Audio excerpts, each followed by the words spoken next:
Yes, it is. Good evening, councillors. Are we all ready?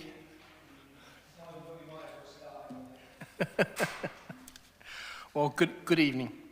I'm Councillor Dennis Spooner, the Chairman of the Planning Committee, and I'm pleased to welcome you to this meeting of the Maidstone Borough Council Planning Committee. Before we commence proceedings, may I take this opportunity to advise you that if the fire alarm does sound, please remain seated, and members of the Democratic Services team will assess the situation and give further instructions on the evacuation of the building as necessary. Tonight's proceedings will be webcast by the Council, as we always do, but if anyone else is thinking or intending to record these proceedings, can you please let me know? I ask this question not to stop you, but merely to ensure that members and other members of the public in the room know that this is taking place. I see there's no indication, so I take it that nobody else is recording. I would also like to advise members that they should only address the meeting by way of their microphones and to remind them to turn their microphone off when they have finished speaking. We now come on to item 1 of the agenda, and I have received apologies from Councillors Brindle and from Councillor Eves. Are there any other apologies? No, so it is just those two. Are there any substitute members? Councillor Perry? Yes, I did make it clear that Councillor Bryce has injured herself and yes, she would not be able to. Yes, yes. Thank you, Councillor Perry. I cannot see there. I think I have to ask, are there any substitute members? I can see there aren't any, so we take that as a negative. Item number 3, visiting members. I understand that Councillors Burton and Russell wish to speak on agenda item 12. I believe that Councillor Russell is here. Welcome. And Councillor Burton will be addressing us remotely. Moving on to item 4 of the agenda. There are no items to be withdrawn from the agenda this evening, so we will take all the agenda items as they are on the order papers. Item 5, urgent items.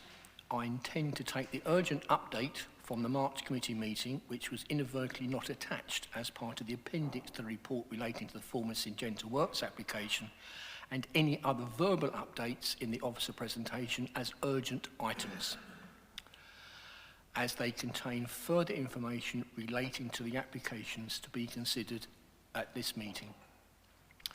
Item number 6, are there any disclosures by members or officers? No? Okay, noted, thank you. Item number 7, disclosures of lobbying. I will ask members of the committee and any substitutes, which there aren't any, in turn, if they have any disclosures of lobbying, they must answer either none or yes and specify the agenda or items. If I go around the room clockwise, Councillor Mumford. Items 12 and 15. Councillor English. No, none whatsoever. Councillor Cox. Item 13. Councillor Clements. None at all. Councillor Harwood. Thank you, Chairman. Yes, item 13. Thank you. And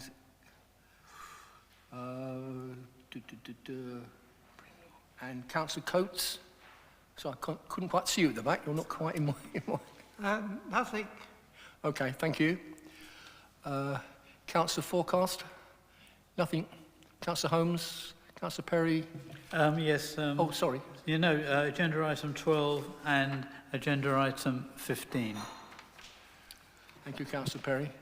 And Councillor Young? No, nothing, thank you. Okay, and nothing from me, I'm afraid. Right.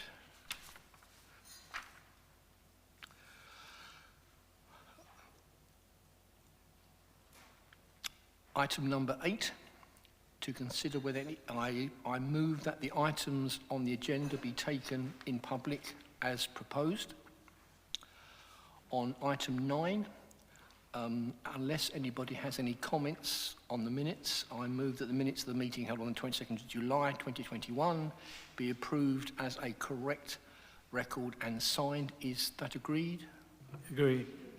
Thank you, members. Item number 10, petitions. There are no petitions this evening. So we rush on now to the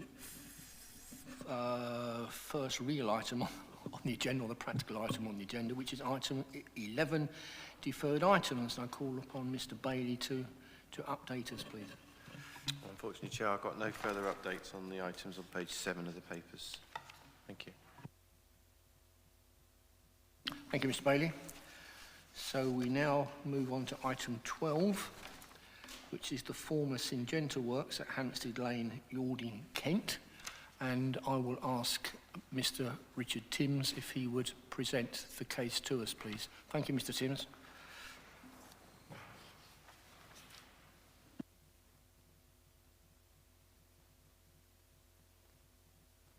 Yes, we can hear you. Thank you, Chair. Good evening, members.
Thank you, Mr. Timms.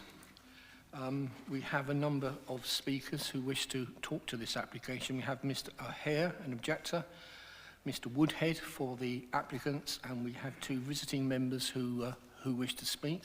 So I would like to ask Miss O'Hare if she would like to speak first. And I understand her speech is going to be read out by a ward member. Is that you, Councillor Russell? Good, thank you. So you have 3 minutes.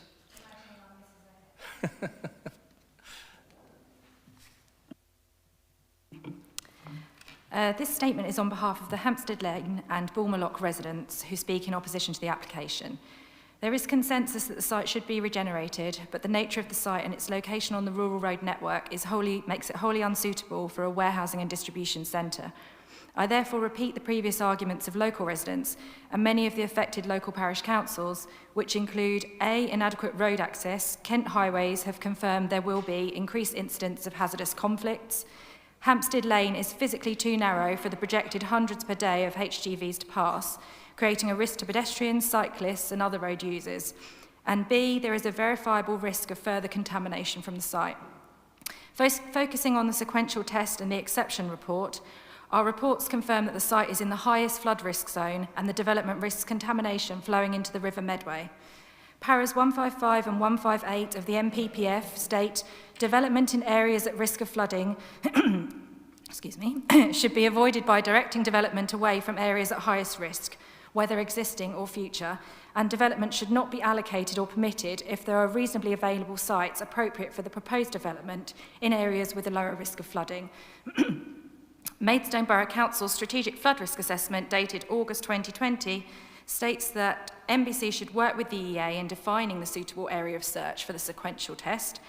Regional distribution sites make it suitable to widen the search beyond MBC's administrative boundary. Contrary to Mr. Tim's report, given the scale of the site and the nature of the operations proposed by the application is clearly for a regional distribution centre. And under the exception test, the applicant must demonstrate both that the development would provide wider sustainability benefits to the community that outweigh the flood risk, and that it will be safe for its lifetime, taking account of the vulnerability of its users, without increasing flood risk elsewhere, and where possible, will reduce flood risk overall. Neither part of the test has been met. In particular, it has been shown that the development will cause flood risk elsewhere. Regeneration of a brownfield site on the highest flood level does not excuse the applicant of having to pass both parts of the test. Likewise, the legal test is not passed simply by referring to the local plan inspector's wish to redevelop the site. Indeed, the local plan recognises the need to first address the flood risk issues. Last, the sequential report is flawed. Clearly, it should have identified the Woodcut Farm site. This brings into question the veracity of that report and the committee's ability to rely on it. Thank you for your time. Thank you, Councillor Russell. Now I'll call upon Mr. Woodhead for the applicant. I think you've been here before, so you know how the system works. You have 3 minutes from when you touch the button. Thank you. Thank you, Chairman and members, for the opportunity to speak. My name is Matthew Woodhead, and I'm speaking on behalf of the applicant. Many of you will be familiar with this application as it came before members in committee in March this year for the main determination of this application. Members examined all of the issues and debated everything in detail and resolved to grant permission. Following that committee, we were informed by the officers that the council hadn't undertaken a sequential test for the local plan process and therefore requested we did one for this application. We agreed the scope of this with the council, who consulted the EA, and we've carried it out to the officers' satisfaction. Therefore, the only reason the scheme is back in front of you this evening is because of a sequential and exception test which has been prepared, and these additional documents are now part of the application. The sequential test and the exception test have both been passed. It is worth reiterating that this application has the full support of Yalding Parish Council, who want to see the scheme started, and there are no objections from any of the statutory consultees, including Kent Highways or the Environment Agency. And that's important because, as we've just heard, an allegation that it's going to increase flooding on the site and elsewhere. If that was anywhere near the case, we would not have the support of the Environment Agency, and we have worked very closely with them to get a satisfactory solution which improves the flooding on this site and elsewhere. We're keen to deliver this important allocated employment site after over 2 years with an application in, and we respectfully therefore request that members follow the recommendation and resolve to grant permission as they did in March. Many thanks. Thank you, Mr. Woodhead. Right. I now call upon Councillor Russell as visiting member, and you have 3 minutes.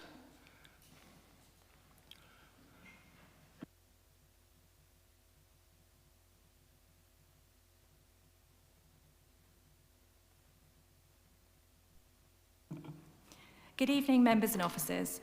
Whilst I accept that this is a resubmission of a previously granted application due to the absence of a sequential flood risk assessment, it nevertheless prompts certain re-examination of points which I believe are directly related to the flooding issue.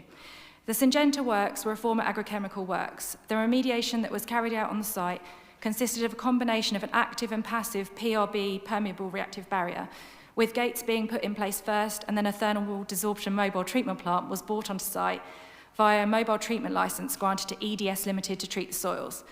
Whilst I do not profess to be the groundwater expert on the remediation, I was the National Mobile Treatment Account Officer at the Environment Agency that regulated this thermal deployment on this site. The thermal remediation activity was completed, and the barrier was left as a residual treatment activity for the site. Both the inlet and the outlet of the PRB gates were to be monitored and reported on for continued confidence that the site was not leaching contaminants. I note that in February 2021, the EA's consultation response stated that they will work with NBC and the developer, and that the developer will have an ongoing responsibility to ensure the barrier and treatment gates are maintained as long as is required. I question whether this ongoing responsibility has been sufficiently conditioned within this permission. The LEAP report dated 3rd of February 2021 concludes that the chemical analysis of water samples shows residual concentrations of organochloride pesticides remain present within the soil and groundwater beneath the site. Everyone wants to see something done with this site. It is an eyesore, and it's been so for many years. It's also a brownfield site, and I personally would like brownfield sites, even with their constraints, to always be utilised over greenfield sites. The site would bring jobs and money into the area. However, let's all be clear, this site poses a risk. It's a tricky development site with, frankly, dangerous and narrow, awful access along the Hampstead Lane. The potential for mobilising any residual contaminants on this site is moderate, with any construction works that dig into the soil on the site, and in times of flood, the river itself will be potentially in direct continuity with the site. In simple terms, I ask you all at the committee tonight to take note that I believe the risk is moderate, the source pathway receptor linkage to the river is clear, and whilst the applicants now submitted the flood risk sequential assessment and they state there's no other potential for an economic development of this kind, to my mind there's not enough within this flood risk assessment to mention that this particular site flood risk carries with it the potential for any residual contamination to mobilise. Within the applicant's own paragraph 1.3 of this document, they state, planning policy is designed to ensure that if there are better sites in terms of flood risk or a proposed development cannot be made safe, it should not be permitted. Thank you. Thank you, Councillor Russell. And we have another visiting member, Councillor Burton, who I think is joining us remotely. Are you with us, Councillor Burton? I am indeed, Mr. Chairman. Thank you. Would you like to start with your 3 minutes?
Thank you, Councillor Burton.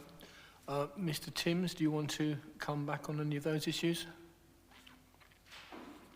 Yeah, thank you, Chair.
Thank you, Mr. Timms. Now, I have two councillors wishing to speak, Councillor English and then Councillor Harwood and Councillor Cox.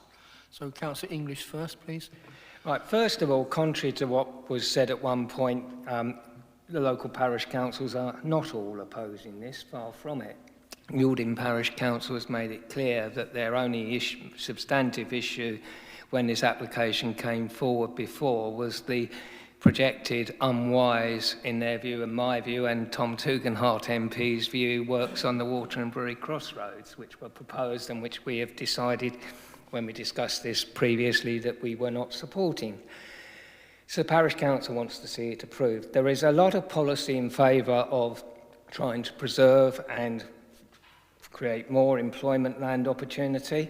All these people who are moving into the borough or moving around the borough do need somewhere to work, and it would be helpful if it was reasonably local rather than 30, 40, 50, 60 miles away. Far more sustainable. Yes, there are issues with this application and have always been, but those issues were examined at great length at the previous meeting. Kent Highways did make some comments about the less than ideal highway network, but those did not translate into any objection. And failing an objection from the Highway Authority, it is a bit difficult for us to say we know better. Similarly, I've been down the track of substituting my own independent local knowledge for the Environment Agency's views on flooding and similar issues. I remember when this committee, on my advice, refused an application in Tovell, it was the Tovell Boatyard, which I know floods. The Environment Agency begged to differ. The result of substituting our independent judgment, however well-founded for the Environment Agency's views, was a lost appeal, which, by the way, didn't have many, which also managed to lose during the appeal process many of the conditions and Section 106 obligations we had would have added into the application if we had approved it, and we were not able to add to the process during appeal. So I would say that if we reached a different decision than we did before, we would have to be very, very clear what we're basing it on. We don't have a highways objection, we don't have an Environment Agency objection, we considered all the other issues before, so what has substantially changed? Well, failing some form of cogent rationale from a statutory consultee, I don't think anything's changed that would enable us to refuse the application with any degree of confidence that that refusal would stand. What it would do is would prevent us from giving any further consideration to whether the conditions might need amendment. Perhaps they do. perhaps we need to think a bit further about whether all the conditions in relation to flooding are sufficiently robust, as some points have been raised on that, and I'd like Mr. Timms possibly to address that. But if we refuse it, we certainly can't do that at any degree. What I would say finally is I have heard absolutely nothing from any of the objectors today or previously that would give me any confidence whatsoever that we can refuse this application. I haven't heard a ground at all. Thank you, Councillor English. Councillor Harwood. Thank you, Chairman. I will try and confine my observations to new information, not just a sequential test, but there is some new information on, particularly in relation to the legal agreement and the southeastern station, Yalding Station changes that are proposed. I think, coming back to Councillor English's point, yes, this is a brownfield site. It's a long-standing allocation for employment, which only the constraints have prevented coming forward over very many years. However, there is a reason why those constraints have been so problematic, because of the level of contamination, because it's in the flood zone 3, and because of the potential for displacement of floodwater and other issues coming out of this. And that brings me on to my key concerns. I'm looking at the conditions that emerged from our last discussion of this application and those on the papers currently proposed. I am a little bit concerned that some of the implications of flooding are not addressed robustly enough. Some of that is because planning law does not specifically cover these issues. However, I think my reading of the MPPF is that resilient materials and resilient design are captured by the MPPF. And one concern I have, which goes back to the operation of this site over many years, is the disposal and treatment of wastewater. So we may well see the site, through the land raising and so on, being protected, but that does not stop wastewater of various levels of contamination emerging if we do not get the appropriate investment in wastewater storage, treatment and movement from this site. So I therefore wonder whether there is a device that Mr. Timms can come up with which is stronger than an informative, that the conveyance of wastewater from this site, and that will include surface water, because that's likely to be contaminated by hydrocarbons and so on because of the amount of freight movement coming in and out of this site, is properly isolated from the surrounding environment. So I think that needs to be established. We know time after time after time that we do not see utility Southern Water investment in wastewater works. We know that it's up there, and then we know we build thousands of houses and build thousands of square feet of employment space, and the drainage and wastewater infrastructure is not changed. That's why gardens, houses and the local rivers are so frequently polluted. So I think that is really, really important. I don't want sewage backing up into residences or ending up in the river or the local watercourses. The other issue relates to a point that comes out of the risk to responders as well as the site users from the degree of flood risk. And we just need to look at recent events in continental Europe to see that this isn't going to get any better. Intense, localized flood events are becoming more likely and more destructive, and we need to accommodate that within our conditions. And therefore, the trunking of electricity and other utilities must be resilient as well within this site and must be undertaken in a secure way. and that's the benefits of that are twofold. One is we don't lose power, we don't lose refrigeration, we don't lose all of the things that this site will need to keep going every time that we get flooding on the River Medway and in the surrounding area, be that surface or riparian flooding. And having spent much of my adult life responding to flooding in these areas in my various roles, it's not going to go away. So can we condition that? Because, and the other side of it is we're not going to fit anything like the landscaping that's proposed here if we've got services crisscrossing every bit of land with the utilities doing their usual approach of finding a gap and filling it full of fibre optics and electricity lines and so on. And then finally, I'm concerned that the site does have an effective emergency plan, because we've not just got the riparian flood risk, we've also got the potential of a far more serious event if there is a breach at the Lye flood storage area upstream, where we could see a significant velocity and volume of water move through this site very quickly. And if you think that, you know, that doesn't happen to reservoirs, look again at continental Europe at the beginning of July, or look at Whaley Bridge in Derbyshire a couple of years ago. So I think that we need to ensure that the site emergency plan is well practiced. We've got muster points, we know access and egress, we know everything going through, and it won't be the first time that this committee has conditioned such an emergency plan, because you recall we did it at Turkey Mill for the creche.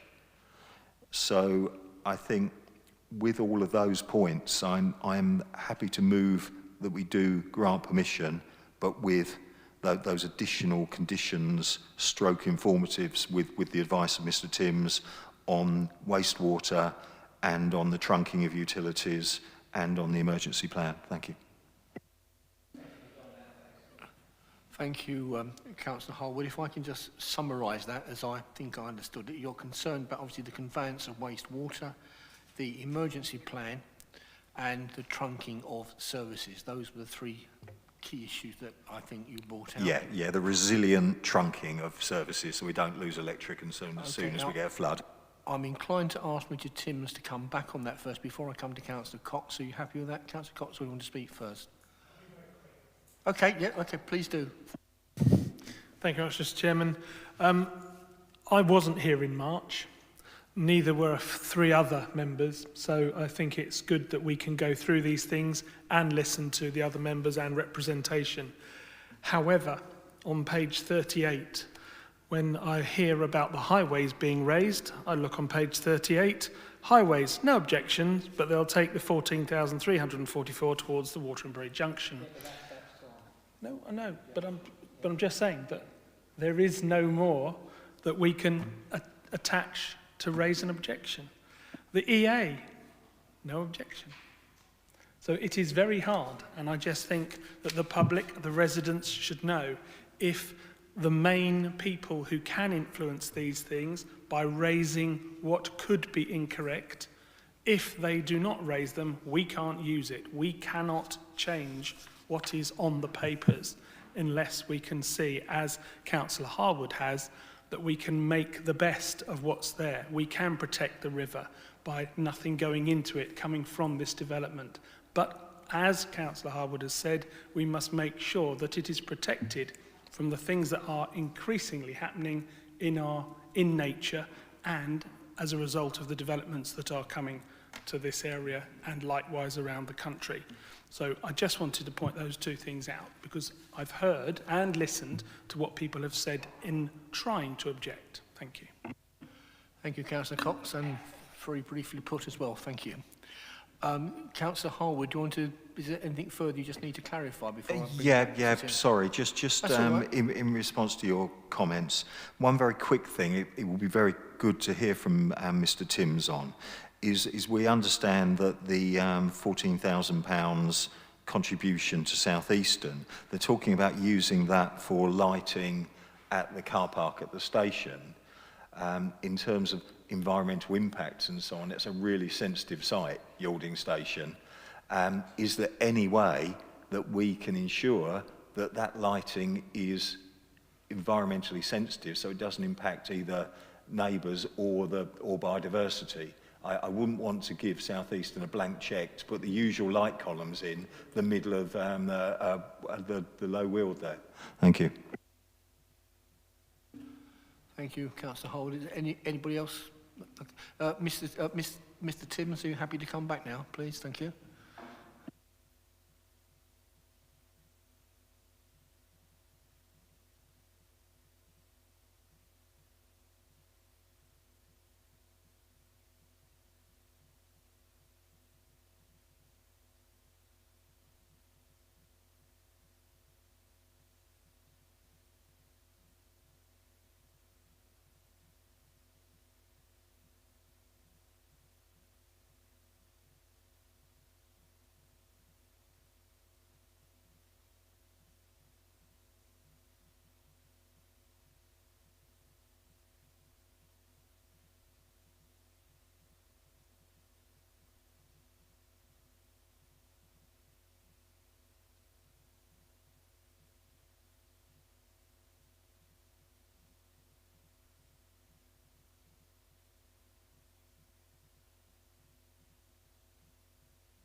Thank you, Mr. Timms. I just asked Councillor Perry if you want to speak, and then I'll try and draw things to a conclusion.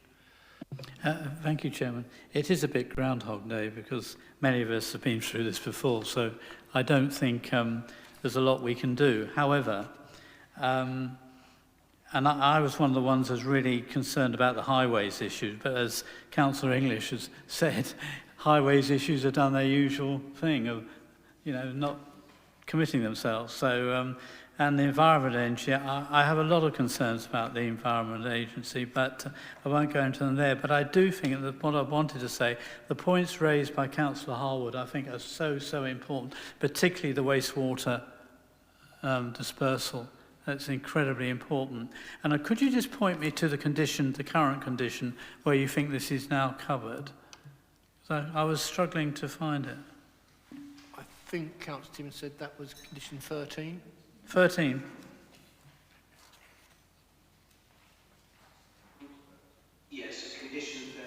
Okay. covers pollution runoff from the site, which Okay. Councillor Hart was referring to, so the lorries, that sort of thing. Okay.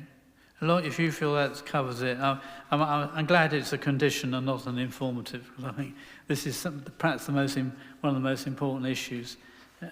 Okay, thank you. Thank you, Councillor Perry. Councillor Harwood, do you want to come back? Yeah, thank you, Chairman. Proposed condition 13 does tackle sustainable urban drainage and surface water, which was one part of this. The other part, though, was the actual Southern Water wastewater system and the wastewater from toilets and drains and so on this site, and the potential for that to surcharge.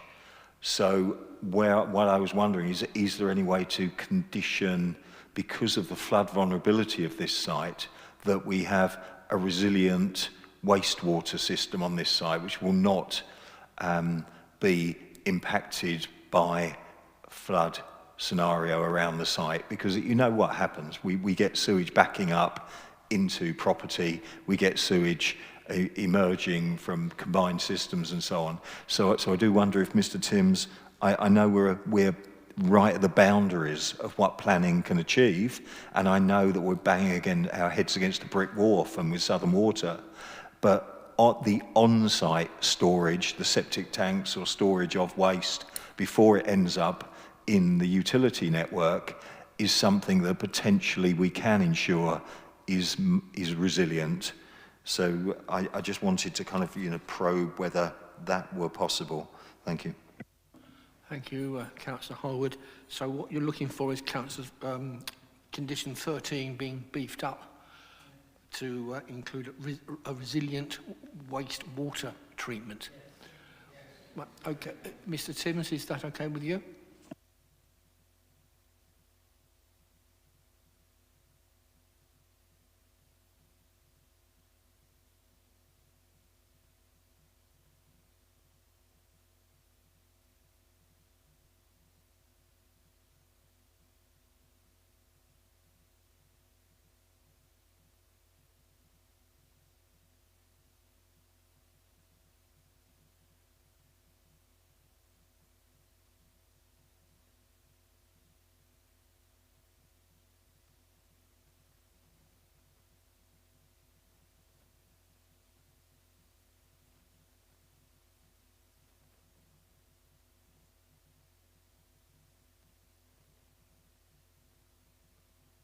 Thank you, Mr. Timms. I have Councillor Mumford and then Councillor Perry again.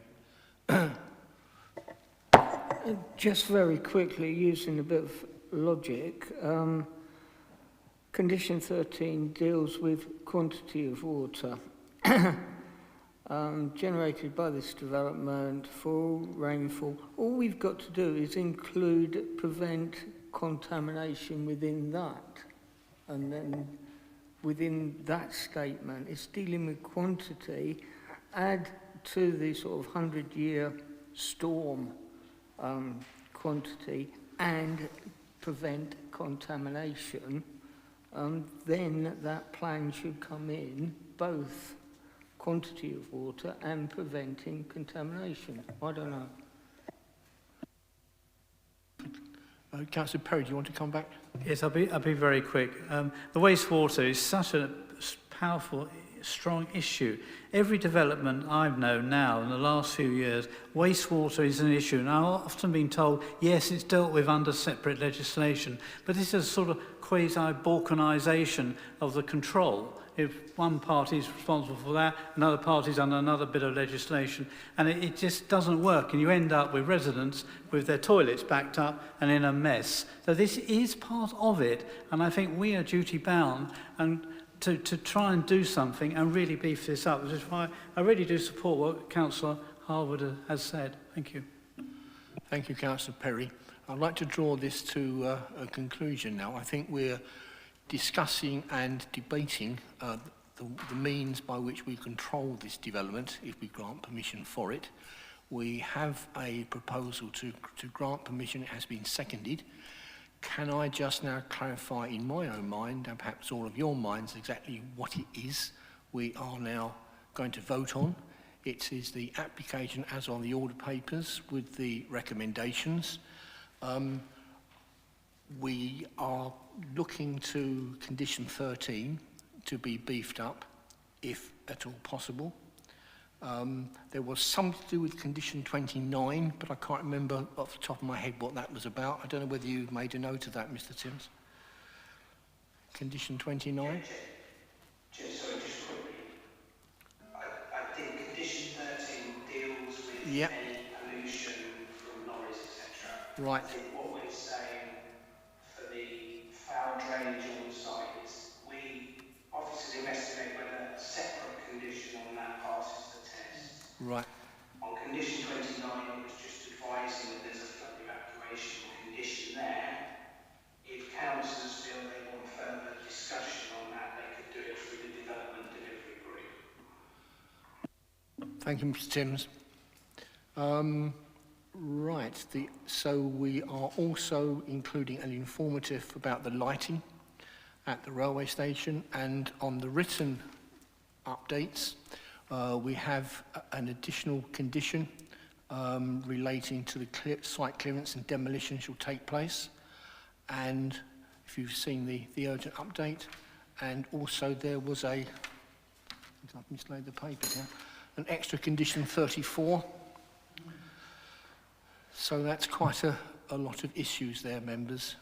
So if members are all clear on what we are voting for, can I please ask for... Sorry, Chairman, have we captured the Sorry. the strengthened condition around design to ensure resilient trunking of utilities so that we retain power and that the building does not swell up when it gets wet or whatever, or something embarrassing? Yeah.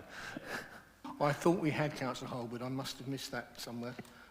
So we need an extra condition for that, or does that get worded into another one? Councillor Timms, would you like to come back on that one, please? Sorry. Yeah, I think I'm trying to find it, but there is a general sort of, I think it's condition 7, which deals with flood matters. Floodable voids are in there, and that can include resilience, buildings and trunking. Yeah, so I think incorporated into condition 7. Thank you, Mr. Timms. Right, so can I have now votes in favour?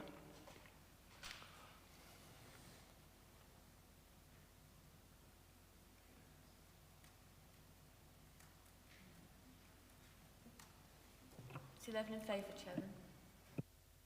Votes against? Any abstentions? So I think that is carried. Thank you very much, members. If you would like to... Was unanimous? Thank you, Chairman. That application was approved with all the additions and changes, and that was 11 in favour, none against and no abstention. Thank you. Thank you very much, members. That was quite an interesting debate. Thank you, visiting members and members of the public. You are quite welcome to leave now, unless you want to listen to some more debate. It's up to you. Thank you very much.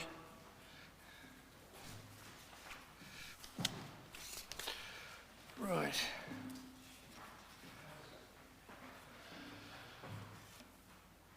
Right, now we now move on to item 13, which is on page 72 of your order papers, and it concerns a new dwelling, Timberden, Boxley Road, Maidstone, Kent, and Mr. William Fletcher will present the case to you. Thank you, Mr. Fletcher.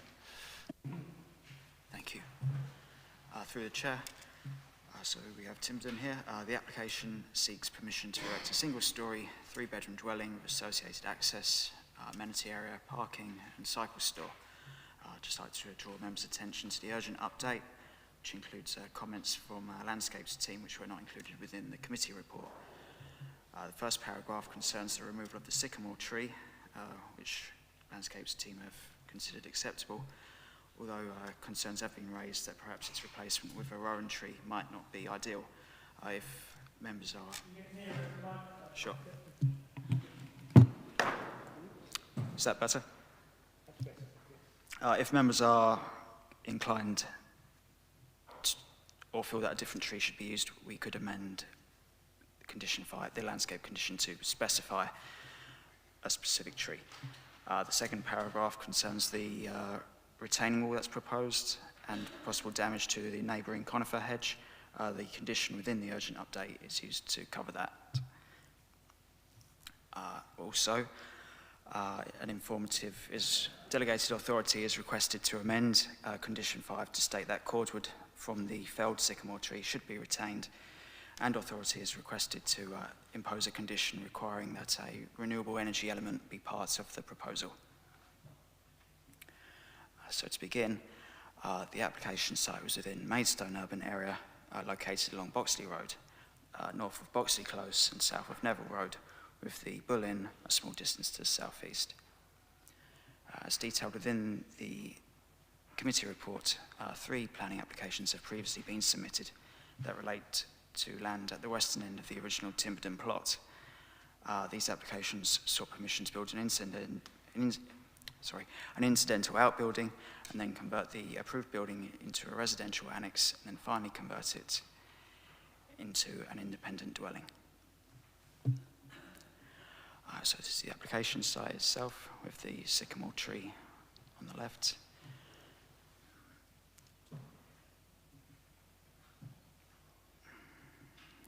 This is the access road and the new dwelling at the western end of the site, and a view of Timberden itself and the access road onto Boxley Road, and the existing application site.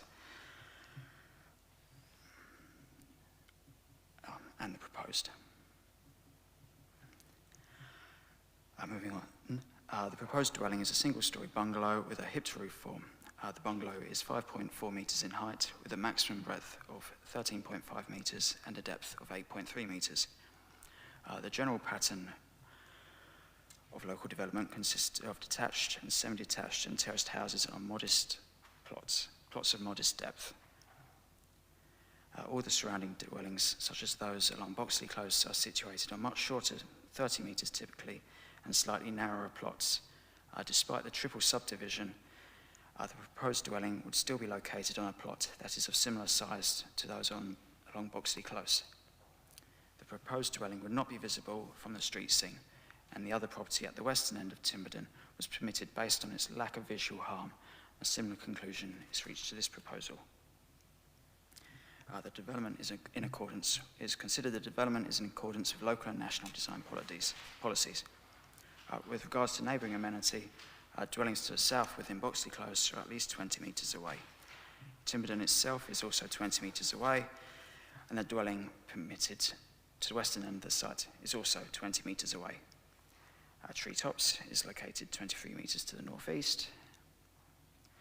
And when considering the proposal's single-storey nature, boundary treatments, which in this case would include the hedgerow and fencing, significantly harmful amenity impacts would not occur to properties along the south. As detailed within the officer report, the development would not have a harmful impact upon the highway network, and conditions are requested to address biodiversity and landscaping concerns. Delegate, and on this basis, an approval with conditions is recommended. Thank you. Thank you for that presentation. Well, we have 2 members of the public here, well, one here and one virtually. We have Mr. Ackhurst for an objector who is here in person, and we have Mr. Collins for the applicant who will be joining us remotely. I'd like to ask Mr. Ackhurst to come forward first. I don't know whether you've done this before, but you press the button in the middle and it'll turn red and your 3 minutes starts from then. Good evening. I am a resident of Boxley Close. My property is on the southern boundary of the development and is directly adjacent to the development. I would like to raise the following concerns, and I would like these to be considered, if not put into the conditions relating to the development. My first concern is relating to condition 4. It refers to walls and fences, but does not specifically mention a retaining wall of significant structure that would be needed to retain the southern boundary in order to prevent subsidence to the properties and gardens on Boxley Close. As Boxley Close is 2.5 to 3 metres approximately above the level of the development site, the previous development on Timpden did cause subsidence to the gardens on Boxley Close. The current bank has a resident living there, or the back of the rear of the properties on Boxley Close. Many of the gardens are quite unstable because there is no retaining wall, and many of the gardens are subsiding into the Timpden property. If the current development is to be approved, it will be constructed below the ground level. So this will increase the height difference on the southern boundary between the Timpden site and Boxley Close. But my second concern is, which has now been partially addressed, is the need for arboricultural and arboricultural method statement. The sycamore tree is quite significant, which you can see from the photos, and as that is, my garden is to the rear or front of that sycamore tree, I am a little concerned about whether that can be safely removed without causing damage to my property. So I would like further reassurance on how that is going to be removed, as it is a very substantial tree in terms of height and size. Also, I would like clarification to ensure that there is not damage prevented to my conifer hedge or the roots, as this is the only barrier that I have to prevent me from my total loss of privacy to my garden, as the development has a number of windows on the southern boundary that face directly into my garden. If the conifers were to be removed, I would have no privacy at all from this current development. Thank you. Right, thank you, Mr. Ackhurst. Thank you very much.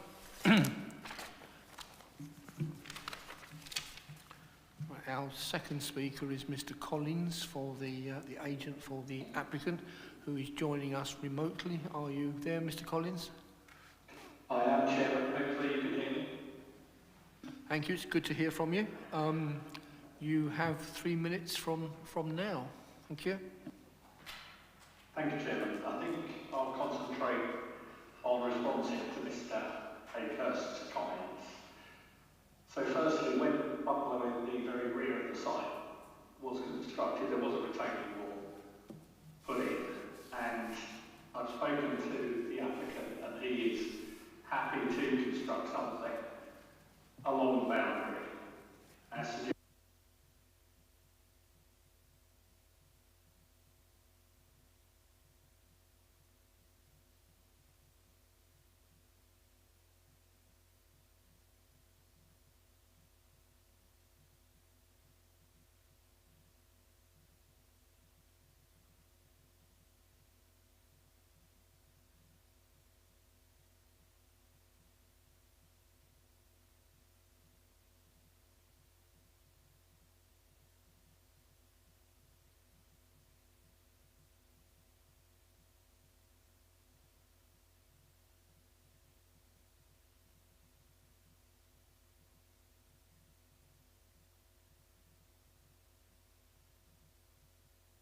Thank you, Mr. Collins.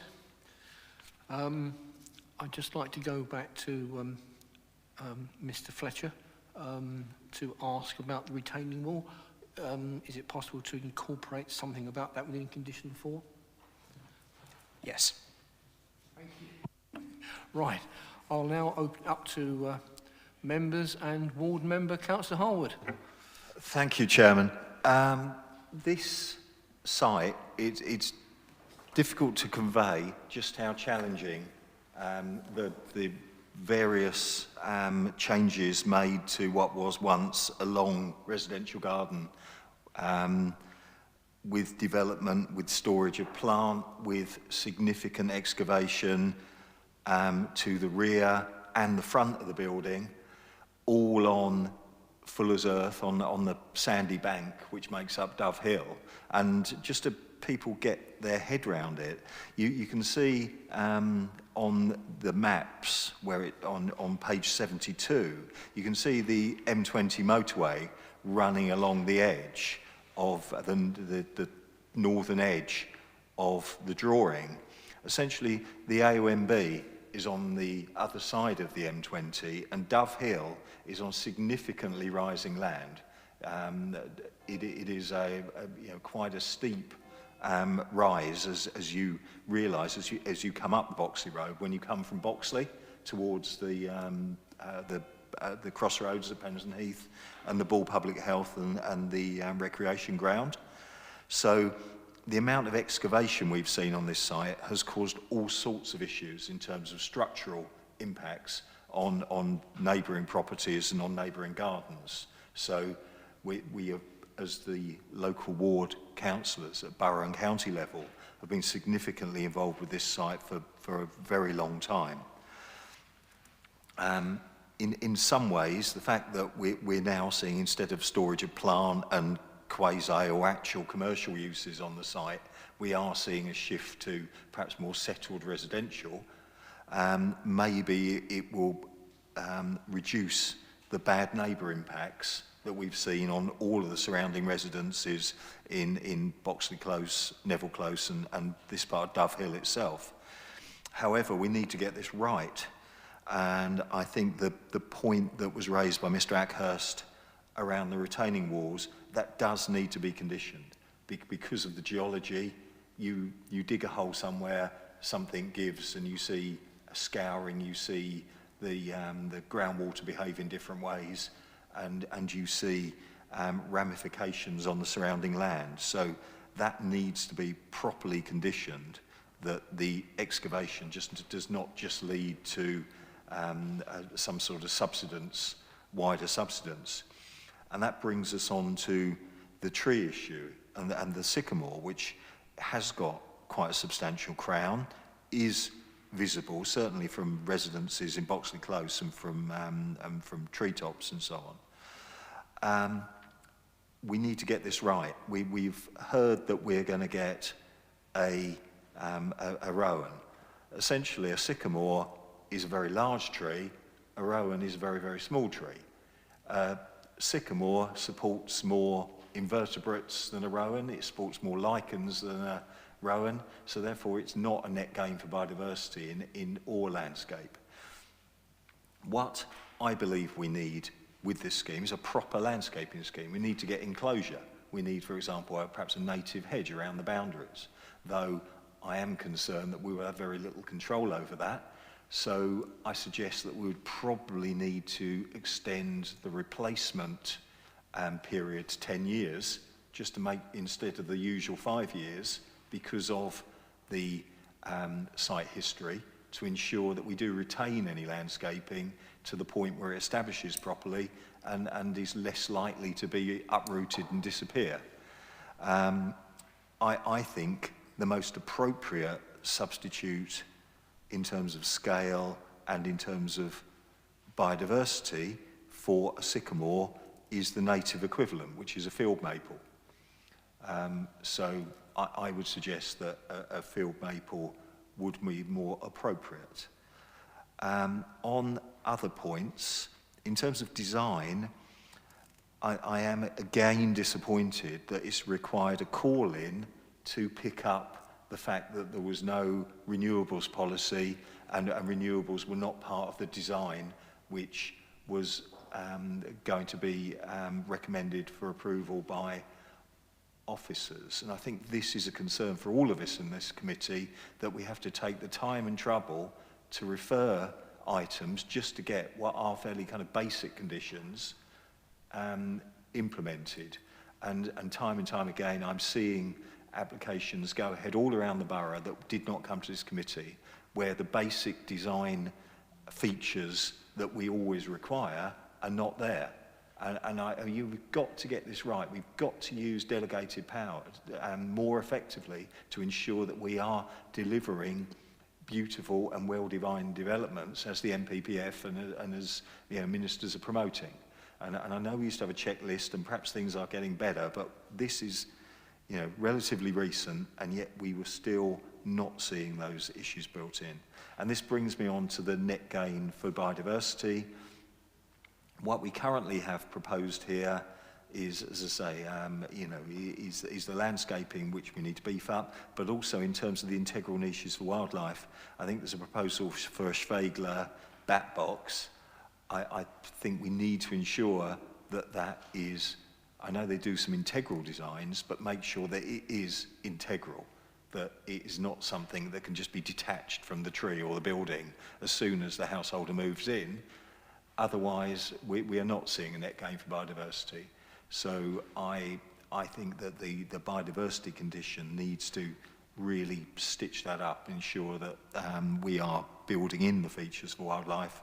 And I note in the introduction to this item that we are now stating that the cordwood arisings from the felling of the sycamore need to be retained. I think that perhaps we can link that retention of cordwood in with the landscaping design to get a kind of better and more robust and more sustainable site boundary to protect the neighbouring leylandii hedge in particular, because if that's lost because of the changes in level, that would have a significant wider landscape impact. I'm not crazy about moving approval on this because of the history, but I think I'll leave it at that. I want those beefed up conditions if this is going to be made a better neighbour for the locals. Thank you. Thank you, Councillor Harwood. Councillor English? Like Councillor Harwood, I'm not overly happy about the history of this site, but we are where we are, and with the changes that have been suggested by my colleague, we will probably make the least bad of it, or the best of it it can. And to relieve him of the guilt, I'll move the recommendation on the basis that he's set out previously. Thank you, Councillor Mumford.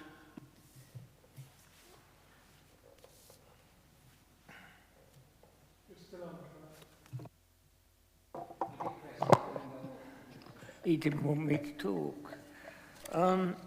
Totally agree with the Phil Maple renewables. I'm not sure. I'd like to hear what condition we're going to put on renewables. I'm happy with everything, but in this day and age and what is coming, should we be building new buildings where we're allowing gas central heating to go in, knowing that in a few years we've got to replace it? So I'm hoping that the officer will say that it would fit the bill if we insisted on air or ground source heat system, but apart from that, I'm happy to second. Thank you, Councillor Mumford. Well, there's a number of issues there, and perhaps Mr. Fletcher, you'd like to come back? Oh, sorry, Mr. Bailey.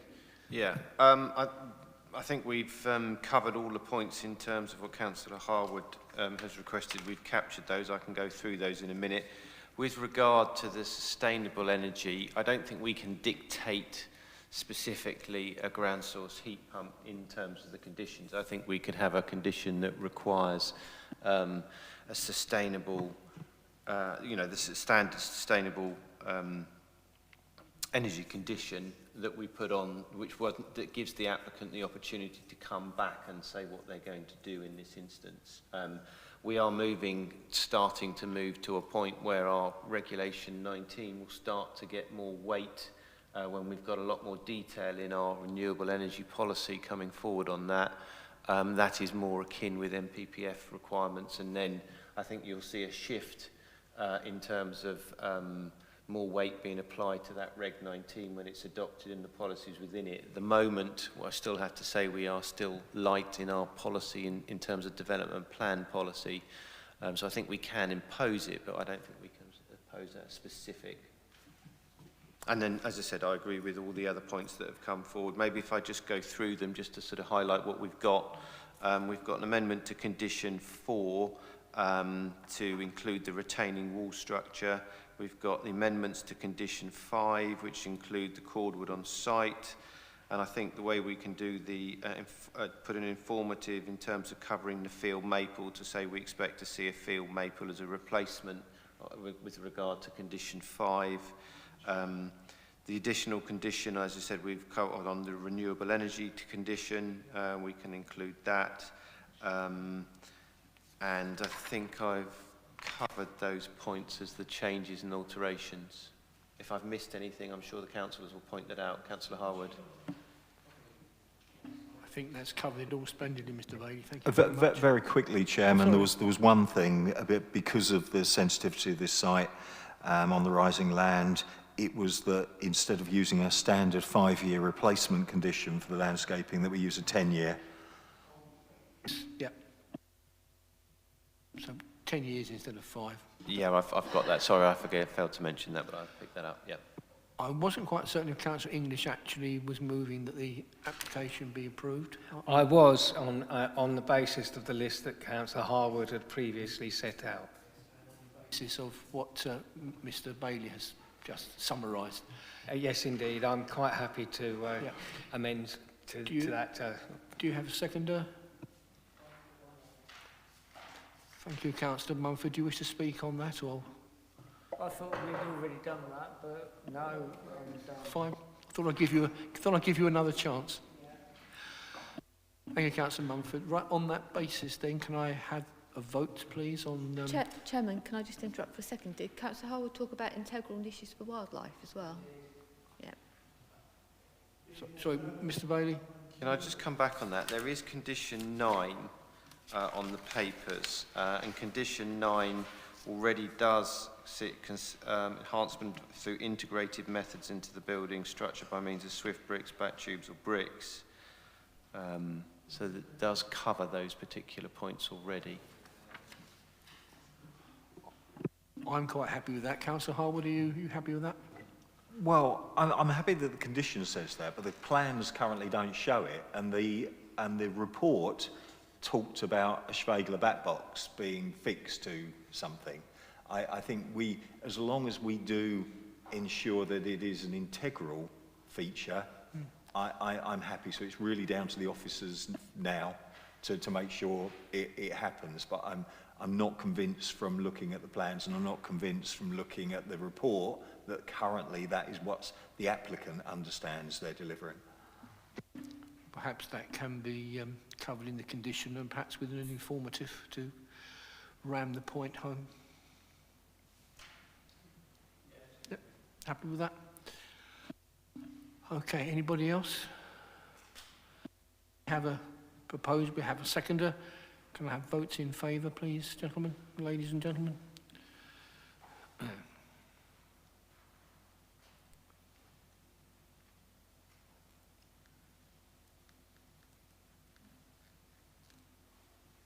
That's 9 in favour, Chairman.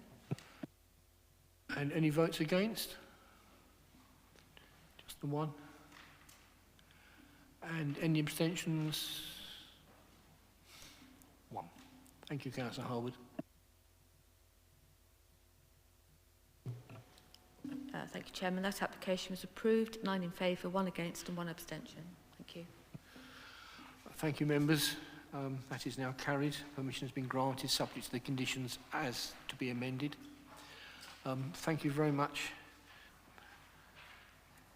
everybody. Mr. Ackhurst, thank you for coming this evening. And you're free to go now if you wish to. And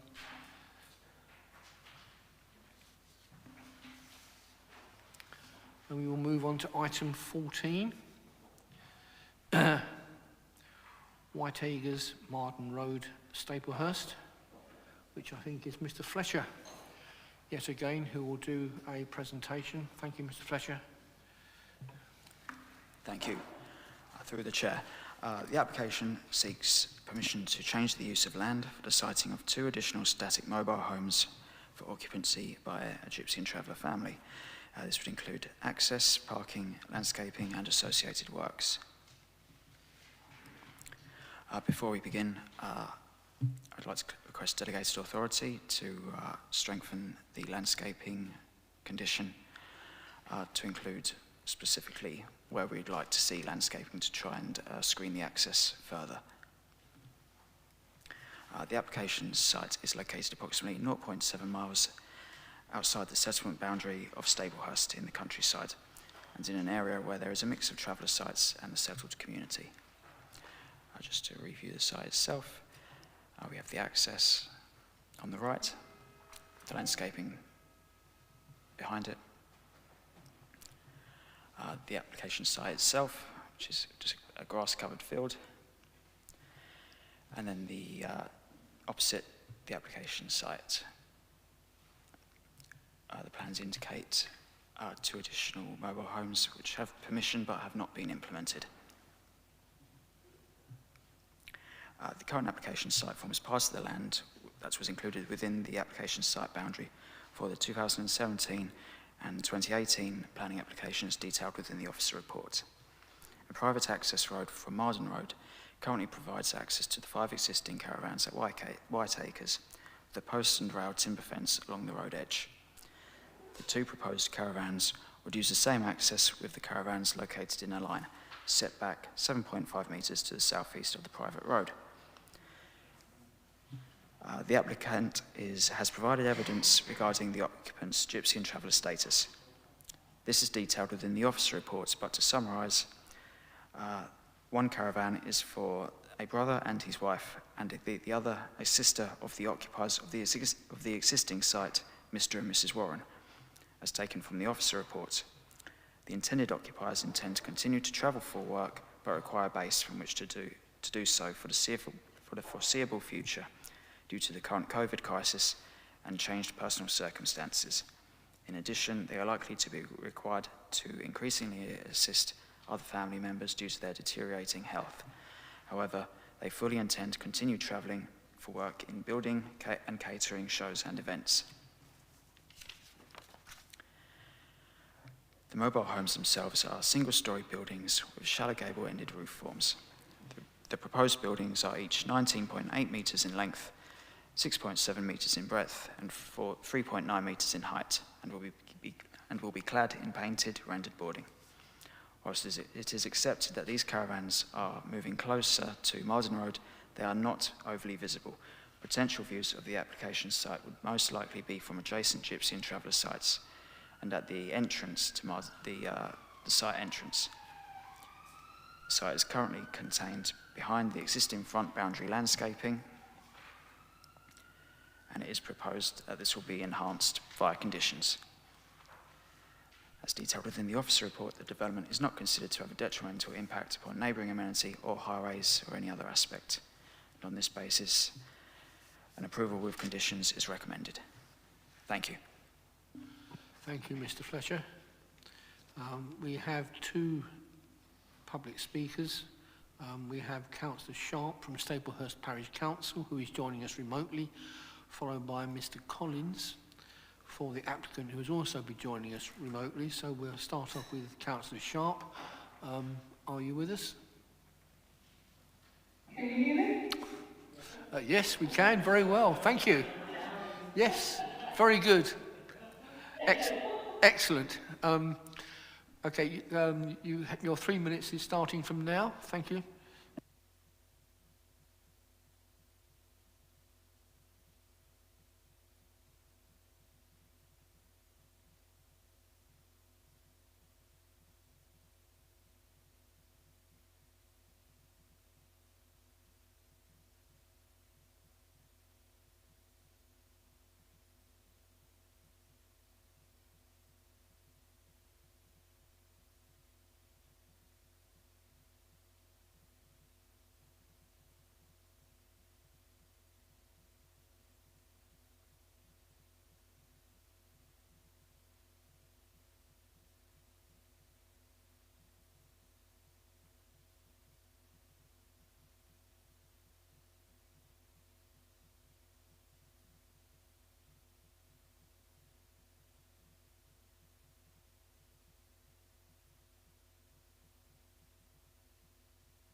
Thank you, Councillor Sharp.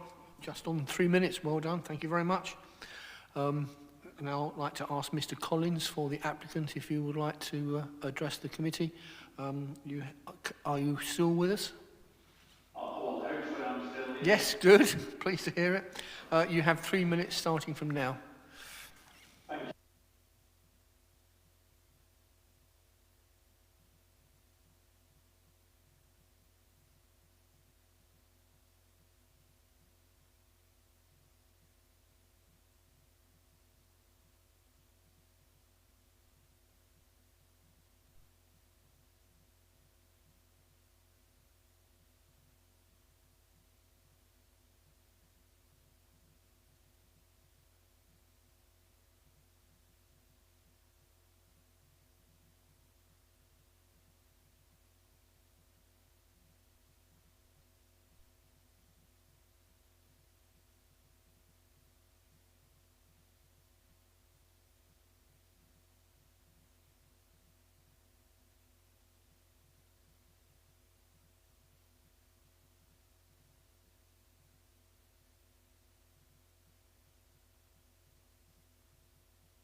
Thank you, Mr. Collins. Done well within your 3 minutes. Thank you very much.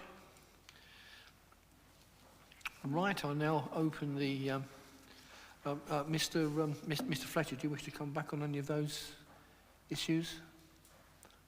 I think the only point really in terms of the sustainability, members will have to be aware that the planning unit, where you see that whole, the blue land, the red land, and the other land that's not got any land around it, the whole unit is as a G&T site as the planning unit. So to use a sustainability argument on this side, I'm afraid wouldn't hold muster, because you've already got a well-established gypsy site with quite a large holding already. So I would urge not to use any sustainability grounds on this particular scheme.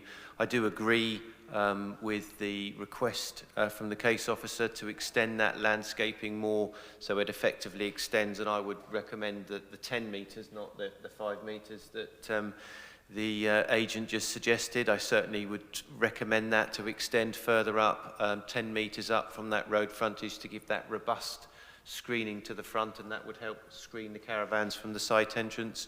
I think it's a very well site. You saw from the photographs how well landscaped the site is, and I think it is generally laid out extremely well on a Gypsy and Traveller site, so I would endorse the recommendation. Thank you, Mr. Chairman. Thank you, Mr. Bay. That was very, very helpful. Local member, ward member, Mr. Perry, Councillor Perry, sorry.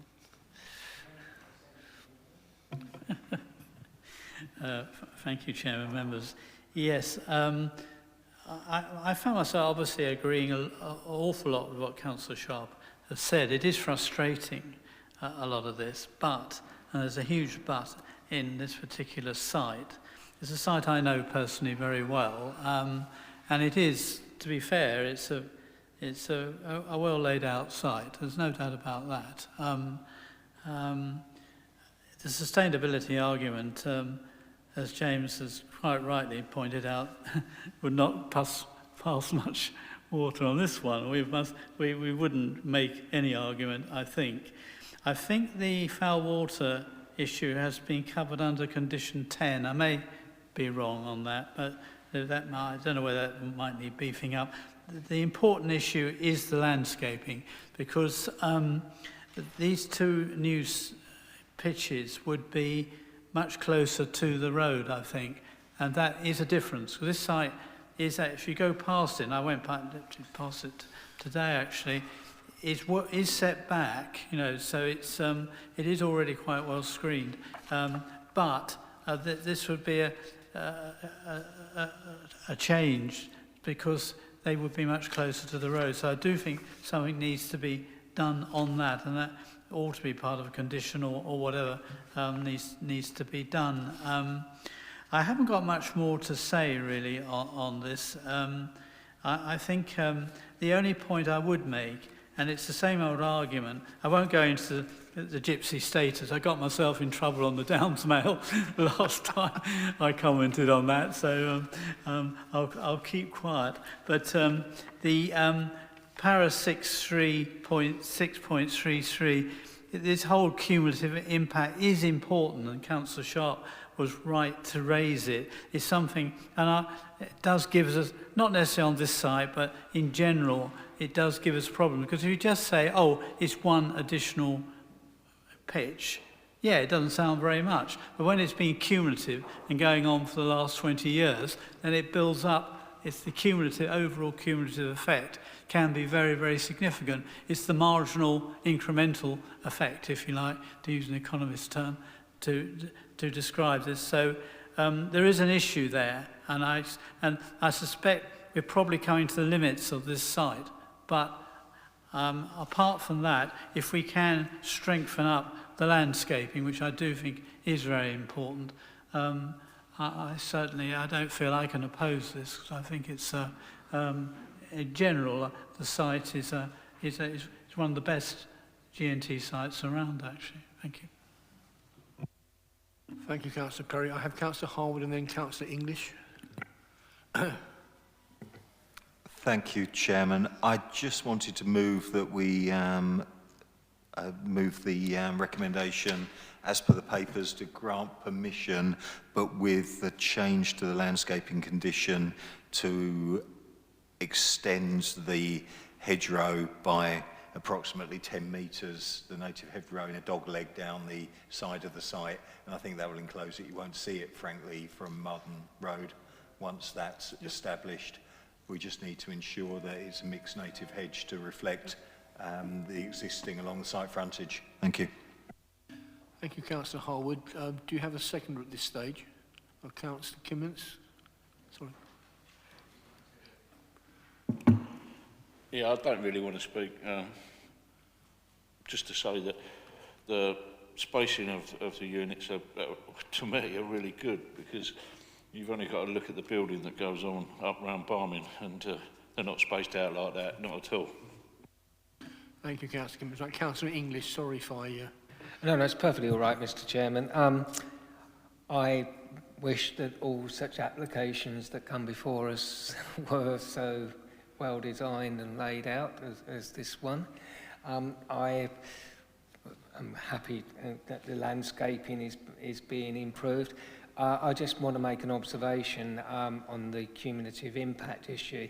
I do agree there are cumulative impacts, as there are with highways, for example.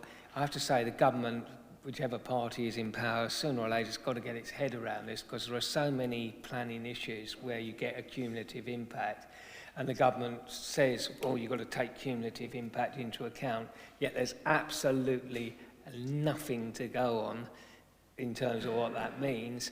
And when you do try and do it, the planning inspector always says, nah, that's not cumulative enough, but they won't tell you what is. So I have to say that this is not the only example of a situation where cumulative impacts occur, where governments of all parties have done absolutely nothing about it except duck responsibility and leave it to local planning authorities to take the blame.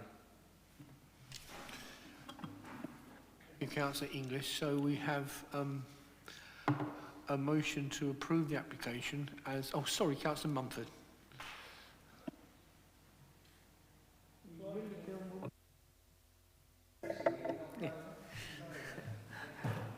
Right, very quickly, I'm just remember what we do.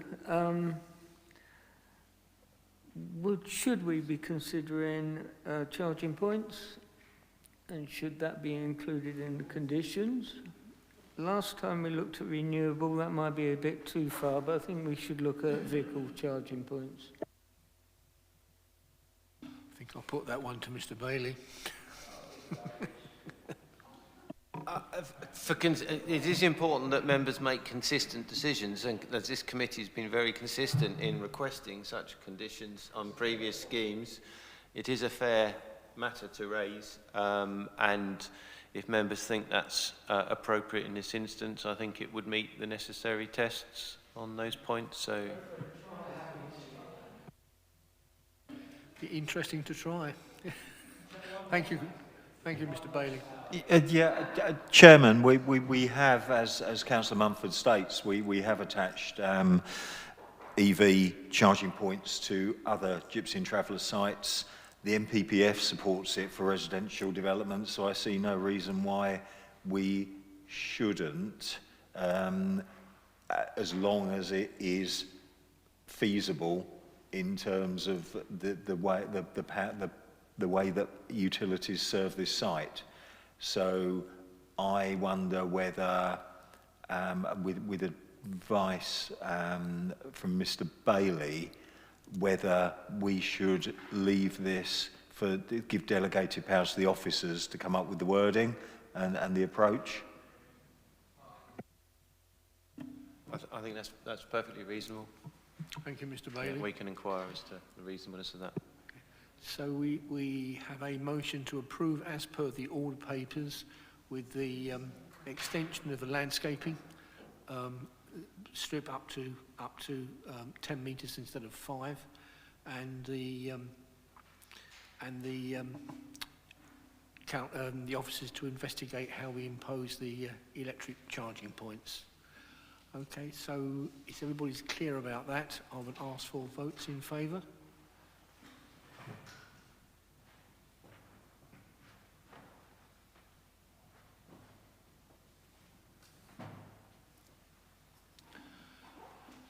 Chairman, that was 11 in favour.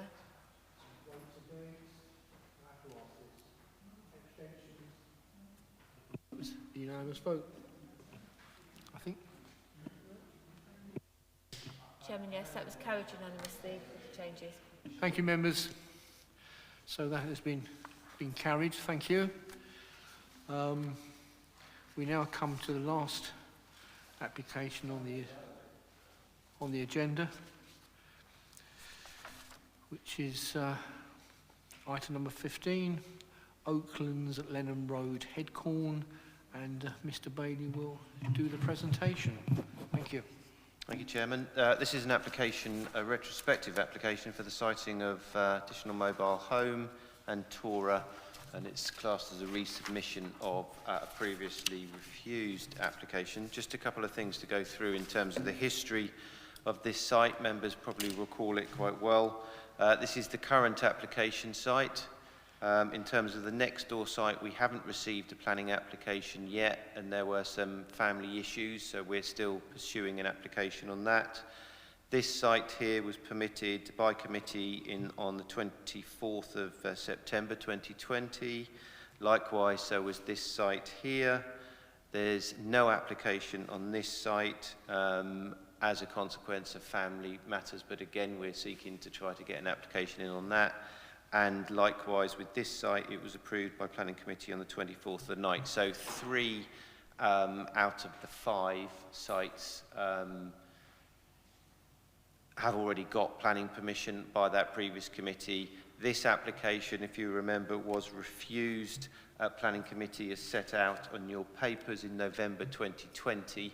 The only ground of refusal on that application was in relation to the harmful impact of the landscape. Therefore, by default, members considered the application acceptable in all other matters because it wasn't raised in the grounds of refusal. and this application effectively seeks to do exactly the same as that previous application, and it seeks to regularise what's going on the site.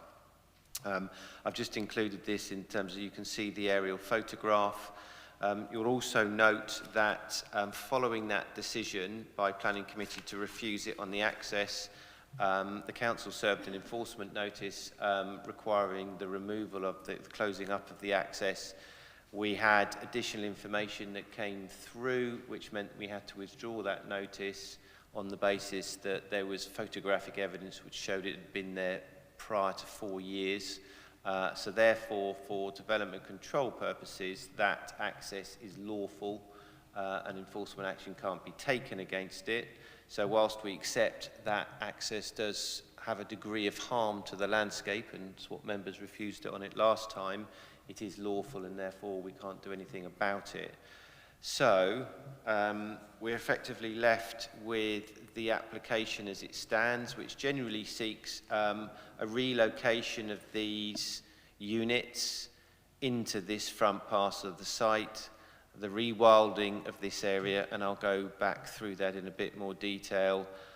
You've got ancient woodland here, and there have been previously surveys for great crested newts on the site, which we set out in the report.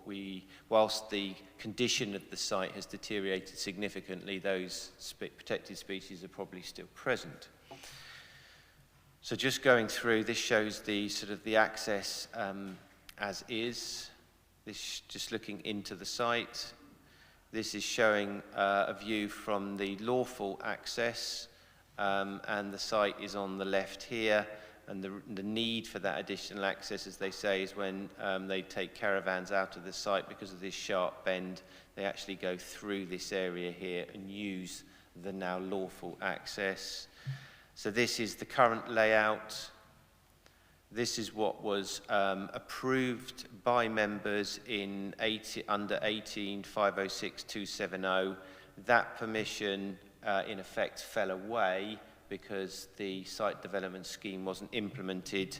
We have rehearsed previously the issues that this scheme did have a landscape belt and a closing up of that access, but needless to say that permission fell away in any event, but it did establish the principle for an additional caravan and tourer on the site, so in terms of which was assessed under the same development plan policy, so that principle has already been established by a scheme that fell away, and it was assessed under the same development plan policy. So this is the current scheme. As I say, it relocates these caravans to the back part of the site and moves them to the front part of the site. So you get a caravan and a tourer here with the existing site. I should also point out that the original permission from the site was granted on appeal back in 2009, which granted permission in this site for one static and one tourer. So the principle of a G&T site on this site is already established. This is seeking to sort of undo some of the harm that's been caused on the site with a minimum 5-metre buffer zone. And you'll see the virtue of condition 4, which sets out the detail for the site development scheme. And again, it's the same principle as all those other 3 sites that have been permitted, that condition would need to be discharged, otherwise the permission would fall away. So, I have got quite a few issues. I'm not going to go through them all. So I think that the key issues on this site are the access is now lawful. Previous applications had been approved for the same number of caravans on the site. Applicant's G&T status has been satisfied and was previously accepted by the council. Substantial weight needs to be afforded to the needs for the occupant's child to have a stable and settled base. So that is a sort of an issue that members must weigh in the balance. Visual harm, in terms of, I've said it's acknowledged that the access does create a degree of visual harm, however that is now lawful. Caravans generally do create a degree of harm in the countryside, but the bar is quite high by RDM policy 15. Given the fact this is a lawful G&T site for one unit, the addition of one additional caravan and tourer is not considered to add to that visual harm. Cumulative impacts, again, from one additional unit are not considered substantial to refuse the application. Again, we previously accepted that it was acceptable to have those additional units. Matters relating to design, site sustainability, parking and highways are considered acceptable.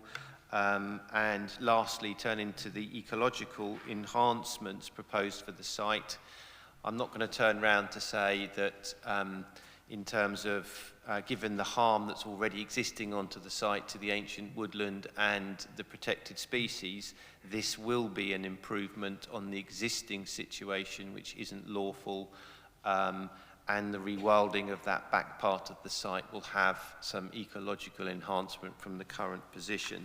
So taking all those matters into account, the previous history, the previous grant of planning permissions to the units to the northeast of the site, the lawfulness of the access, then the application is recommended for approval.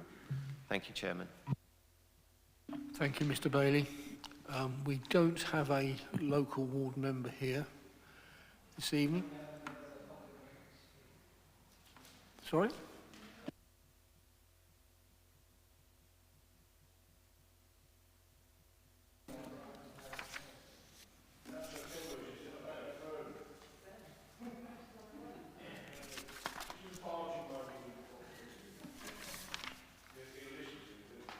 Oh, sorry.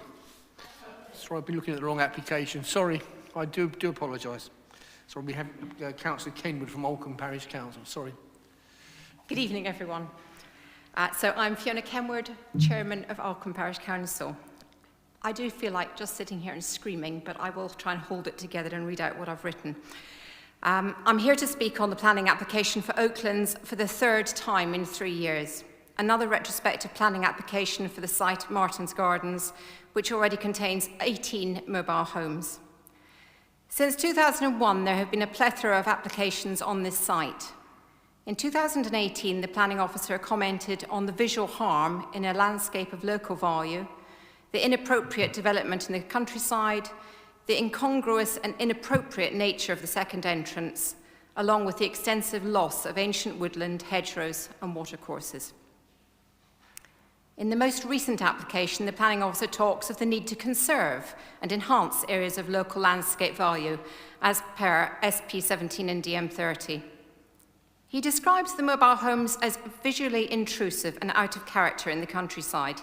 He goes on to suggest that with good screening, and if discreetly located, the requirement of DM 15 would be met. We would contend that in this case, the screening is extremely poor and this plot can be clearly seen from the Lenham Road. The altering of the water table due to the amount of hard standing across the site has resulted in increased incidents of flooding in the Lenham Road and surrounding area.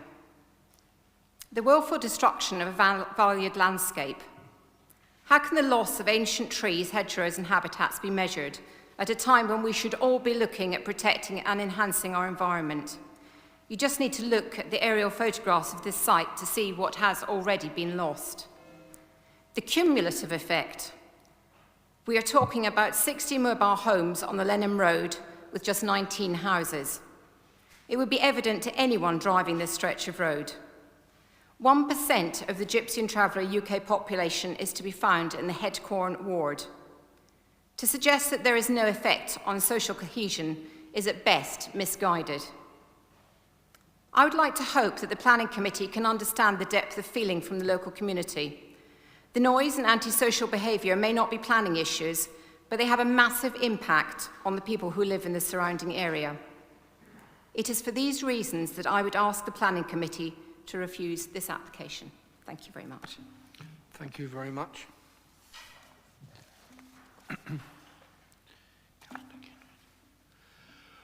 Right, now we don't have a local ward member, so I have Councillor English first, then Councillor Harwood. I understand how frustrating it can be, and I'm not exactly happy to be here for the third time discussing this myself. However, first of all, obviously, as has been alluded to by Councillor Kenwood, the amount of control one can have over environmental health complaints as a planning committee is quite limited. As that is definitely controlled by other legislation, or not controlled by other legislation, as the case may often be. We did refuse a previous application here. We did try and take account of cumulative impact in a number of applications in and around this area. We had a spectacular lack of success, and this application and the predecessor application to this was turned down on one sole ground alone. And we now find out that the unattractive landscape feature we were objecting to was legally allowed to, well, the time had expired and it is essentially lawful development. So one cannot, unfortunately, object to a planning application per se because of a feature within it that is already lawful development, which you know, whether it's, you know, it's extremely irritating, but you just can't do that. So we are left with a situation that, irritated though we are with this, all we can really do is look at whether the conditions are the conditions we would like to see. As Councillor Kenwood said, this site is not particularly adequately screened in their opinion, and I think there's a fair case for saying that. That does not mean, that's not grounds for refusing an application, but it is grounds for saying, are we sure that we got the landscaping conditions adequately in place to make sure that this site can't be seen as much as is possible? So can I ask officers and to comment on whether we think we've done enough to screen this site, or whether there is anything else we could do? Do you want to come back now, Mr. Bailey, or would you like to hear from Councillor Harwood first? Okay, Councillor Harwood. All right, thank you, Chairman. Kind of continuing Councillor English's theme, if this site could not be any different from the previous site in Staplehurst in terms of aesthetics, in terms of the impact on the landscape and neighbouring communities and so on. My big concern with this site is any conditions that we propose will be just paper conditions. You know, we know they won't be implemented. We've seen the falling away that James Bailey describes take place because of the condition hierarchy we've used. You know, this is an important protected piece of open countryside, and we must restore it. The inspector, when he overturned our refusal, he waxed lyrically about the way that this site could be landscaped. But just look at it, just go down the Lenham Road and see the expanse of concrete and the urban fencing just standing proud in a very, very flat, low-wheeled landscape. And as the speaker noted, it sits just at the bottom of the Greensand Ridge, which is covered in polytunnels and Cravo greenhouses, and has an awful lot of water coming off it, which leads to the very significant flooding problems we're seeing in Oldcombe and surrounding areas, which we saw as recently as 3 weeks ago. So we've got to stop the rot. And I think this comes to Councillor English's point. How can we ensure that the grubbed ancient woodland is allowed to, well, it will never be restored, but how can we get the woodland cover back in? And also, I think that we failed a little bit on trying to get the front of the site properly landscaped, because I actually think that the northern boundary of this application site requires softening and landscaping as well, because currently we've got a very kind of alien close-boarded fence standing proud from a very open you know, just basically kind of grazing land. So I actually think that we need to soften the northern boundary as well as reinstate tree cover on the kind of eastern hinterland of the site if we are going to deliver on what the inspector referenced, and if we are to deliver a development that does not stand out in the countryside like a sore thumb. But I'll come back to the point that, you know, we can put as many conditions on as we like. How do we actually get them in the ground? Is there any ability for us as a planning authority to say that if you don't do it, we do it, and recharge that in the same way that you've got in certain other areas, that if something's not removed, we will come and we'll knock it down and charge it for you? Can we do it the other way and say that if you don't put the landscaping in, we will come and restore it and you'll get the bill? Because it would be a lot cheaper if the applicants actually, because all we're asking, we're not even asking for a massive planting scheme, we're just asking for them to pull the vehicles and the hard standing and the piles of rubble out from the back of the site and just let it naturally regenerate. You know, it's not a huge cost, but even that is not happening. So I think I don't want to stand here kind of railing about our impotence, but there must be some novel way to deliver a restoration of this site. Thank you. Thank you, Councillor Mumford. Do you want to come back now, Mr. Bailey, or I've got Councillor Cox and Councillor Mumford? I'll come back on that point. I'll start with the latter point first. Unfortunately, I hate to be the bearer of the only way that we could effectively use what we call our step-in rights to do those works if there is a non-compliance with the terms of a notice, and I'm referring to an enforcement notice. So, you know, the turn of events would be if they didn't carry out, or let's say if they didn't submit the site development scheme as required by the condition, that would be a breach of the condition, and, you know, the terms of this, that permission would then in effect fall away because you have to submit the site development scheme, and then you're into the enforcement notice scheme. Or if they submitted the site development scheme and didn't carry out those works, then again you're still into breach of condition. And then if they don't do those works on the breach condition, which is an offence, effectively there's no right of appeal, then you've got the ability to use step-in rights. So unfortunately the step-in rights only come when you've followed a due process. So you wouldn't be able to do them now. You would have to wait until effectively an offence had been committed. Then there would be an ability for the council to use those rights and carry out those works. So it does exist, but unfortunately, as with all things with enforcement, it takes time, and you have to see whether the applicant's going to comply first of all. You can't effectively prejudice the applicant from carrying out those works in the first instance, because they may well do that, and you wouldn't be able to step in.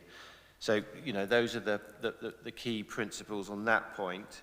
I would just kind of like to pick out, and I appreciate other members are going to speak.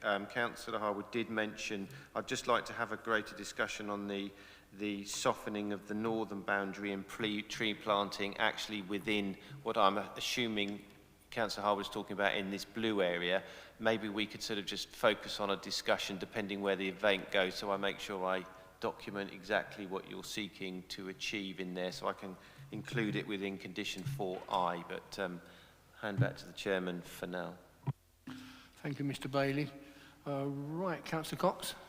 Thank you very much, Mr. Chairman. I just wanted to raise one thing. I know this is retrospective, and it always sits better on the palate when it isn't retrospective, but when you look at where we're asking them to do something, I make reference to the foul water, surface water drainage from the site. In the previous application on page 94, it sets it out rather nicely, as in item 10. And then in here, it's sort of lost in the middle of a paragraph. And I don't really think it carries the weight we would like it to. But then, this is retrospective, isn't it? And now, as we can see, we can't make somebody do something. We'd hope they would do it. Well, they didn't even bother putting the planning permission in. So it may be that they might not do that. But we're not too sure. When you look at this from the air, the difference between this and the previous one is so striking, it's unreal. It is looks like a hard-standing, massive area, and it's like the residents of this area wouldn't want to have any landscaping. But surely that isn't what they want. They want to live somewhere that's nice, has good amenity, and then that's why I think we raise these things as this committee. We ask, how can we enforce this, Mr. Bailey? How can we get these things to be carried out? And the law is not there to help us. And therefore, we have to make that very, very apparent that when things are done in the right order, they come out well for people and for residents. And for this, it's an uphill struggle. But I really think, as a committee, we need to be consistent and ask the questions we're asking, because if we don't continue to answer them, things will never change. Thank you. Just seems that we have to toughen up on the monitoring and the enforcement and making sure people do things when they are required to do them.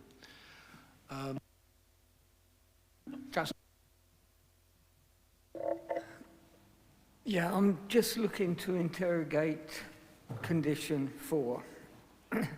So condition 4, within 6 weeks, we get the area that we're considering rewilding, we get that cleared. And if that doesn't take place within 6 weeks, this permission falls away, if my understanding. We then ask within 6 weeks, we get a site scheme, and that will include the hard standing, etc., and the landscaping. But that's open-ended. I think we need something to force the issue so it takes it forward. And so within 6 weeks of this decision, the scheme should be put forward. And then I'm looking for a completion date or a commencement date. And I can't find that.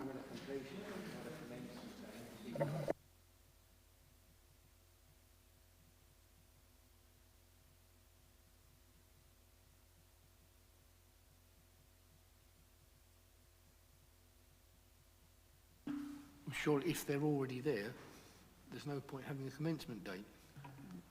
Or am I getting No, that wrong? what Councillor Mumford is referring to is the fact of when we get the site development scheme, what's the time frame for them implementing that scheme?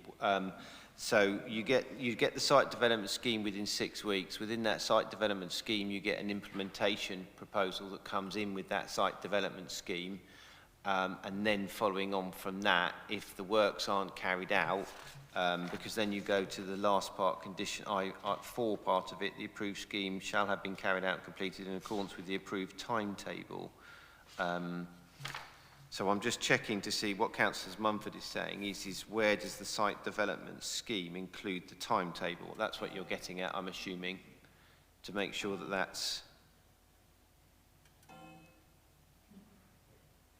So I'm just checking that.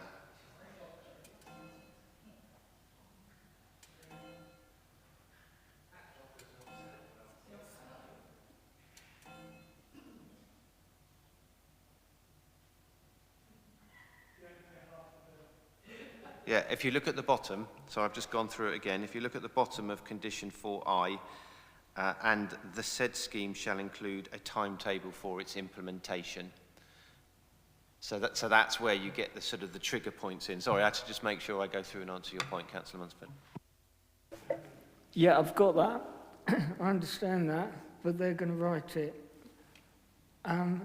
What if it's not implemented in that time frame, and they can write any time frame they like because they're writing it? What I'm looking for is that we drive it and that the work actually gets done, and I can't see it. Well, if the timetable said they're going to do it in 3 years' time, we'd refuse the condition. And that's how we would deal with it. If the timetable came in and said we propose a scheme and we'll do it over 3 years, then we would refuse it to say, well, actually, it's retrospective, 3 years is not good enough. We want it delivered a lot sooner. I get what you're saying. What you could say is you could put a and informative on the basis to say the council, given the retrospective nature of the proposals, the council would wish to see the timetable for implementation to be within the first available planting season following the approval of the site development scheme.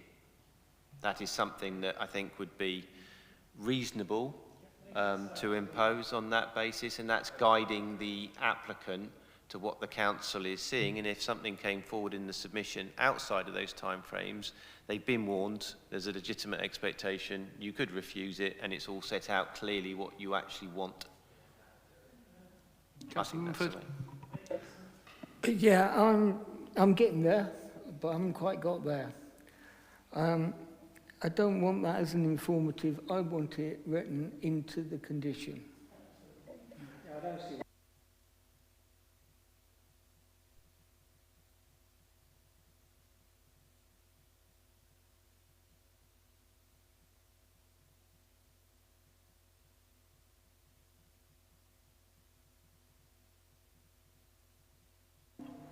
Yeah, I think from what I can read, that these conditions need to be, what I would request if I ask for delegated authority from that to go through the terms of the conditions, we can put that and make sure it's recorded in the minutes that members want to see implementation within the first planting season following approval of the site development scheme. So that's clear, it's recorded what you want. I can then just go make sure that doesn't have an impact on the rest of the phasing of the condition requirements, and then we can include that subject to no adverse issues coming up, if that's okay.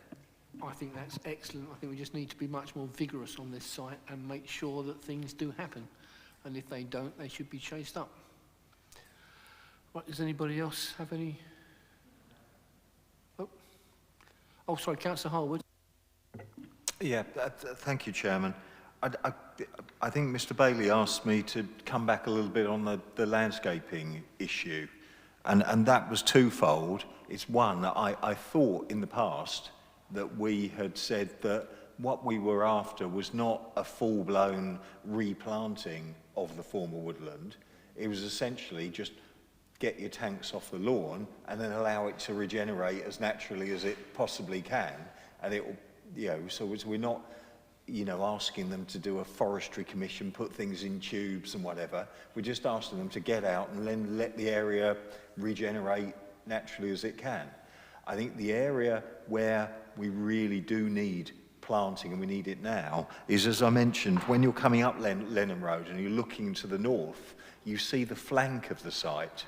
So essentially it's the southern edge of this plot that goes out into the field, and currently other than the fencing along the boundary, I do not see any softening of that edge. So when you talked about the blue box, also the red box, essentially where the residential is, meeting what's left of the hedge on the Lenham Road frontage. So it was softening that edge, because it's this plot, and that's one of the reasons why this part of the proposal we were not happy with previously, not just the access road, it was the fact that this is the exposed underbelly, if you like, of this overall traveller site. So I'm wondering whether we can come up with an appropriate landscaping scheme to soften that southern flank, and that we have quite a progressive landscaping scheme in relation to the former woodland area to essentially say, demarcate it for woodland, and that we get natural regeneration as we have proposed, for example, at the Pilgrim site at Harrington, where we're looking to use as much natural regeneration as we can to get the site to restore in a cost-effective and ecologically joined up way.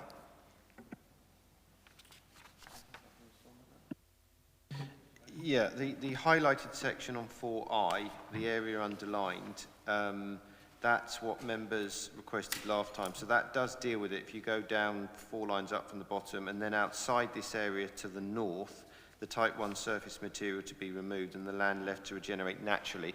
That, I think, deals with the point in terms of leaving that effectively blue land to regenerate naturally. What you're seeking to do is have a native hedgerow planting more along this boundary here, and to make sure that we include that within the terms of 4I as well. Is that correct?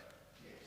Correct. Okay, well, I'll make sure I include that, and Okay. we can deal with that at that point. So that's...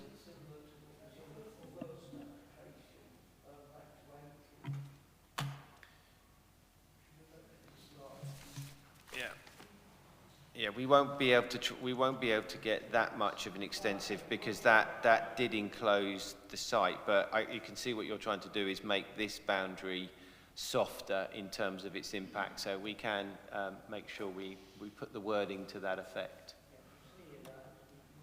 Yeah. And if we are minded to grant permission, and I haven't had any proposals yet,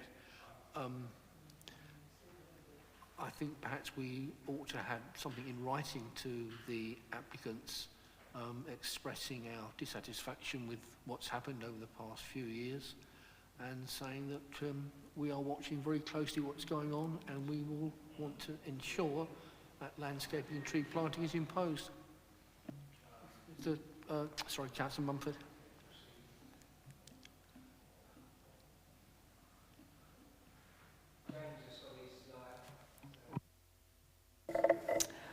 For the sake of being consistent, should we be giving officers delegated powers to inquire on the practicalities of putting a vehicle charging point in?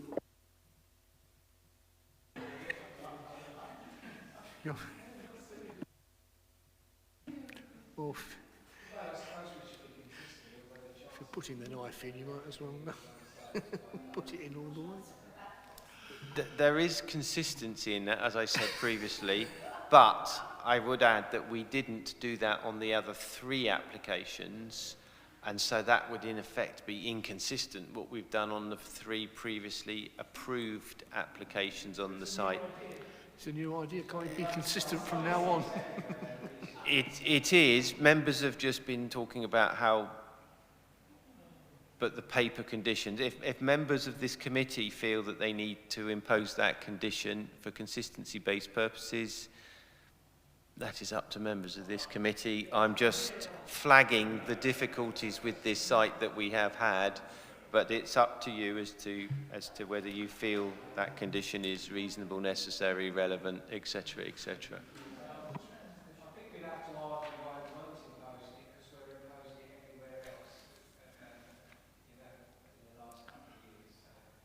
And we will be increasingly more and consistently in the future. So it's a step change in what we're asking for. Right, does anybody else want to speak on this item? Does anybody else want to make a proposal? I could do, but I prefer, in that case, if no one else is proposed to move that we approve this, I must admit this in view of the history of this site, this does stick in the throat a little bit, but I'm quite happy to, well, not happy, I'm unhappy to move that we approve the application as per the order papers and as for the modifications that you have described for us, Mr. Bailey. Thank you, Councillor. Could I just confirm, did that include the vehicle charging point or not? I think, yes, it does. It did include it? Yes. Okay. We need to be able to execute that. Yes. Oh, on that basis then, okay, as per the order papers, as with the strengthening up of the landscaping and tree planting, as with requiring the developers or the applicants to be sensitive and be sensible about what they're doing, and the charging points, can I please have votes in favour?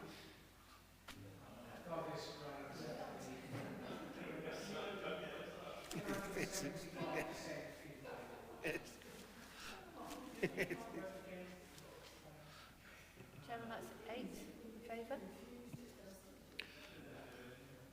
And votes against?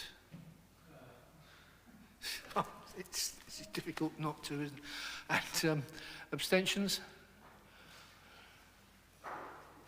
Is 3 that, abstentions, Chairman. is that? All right, that's Councillor Coates. Sorry. 3 abstentions. Yeah. Thank you very much.